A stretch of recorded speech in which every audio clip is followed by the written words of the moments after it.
आज हूँ सन्थ कवि भीम भईंकर श्राद्ध दिवस। ये अवसर में तांको प्रति गभीर श्रद्धांजलि ज्ञापन करुछि।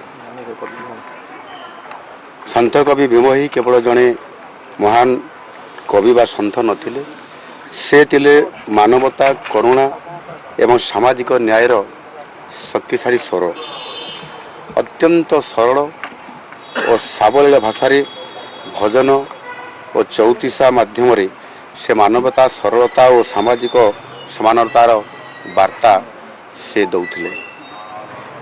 से दिव्यांग थिले सत, देखि पारु नथिले, किंतु तांको देखैबा रास्ता, तांको मुख निसृत बाणी आज कोटि कोटि लोकंकु आज मार्गदर्शन प्रदान करुअछि।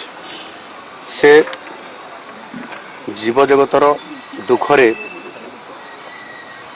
अत्यंत दुखी होई से कहिथिले, प्राणी को आरत दुख अप्रमुत देखु देखु केबा सहु, मजीवन पछे नरके पड़ी थाउ, जगत उद्धार हो।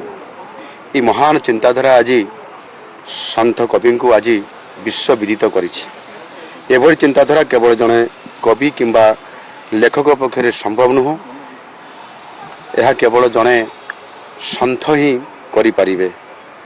अंध होई मध्य तांकर ज्ञान और भक्तिभाव सारा ओडिया साहित्य को समृद्धि करने सहित सारा विश्व को समृद्ध करि पारिछि। धन्यवाद। अधिक खबर पाई आम चैनल को लाइक, शेयर और सब्सक्राइब करंतु।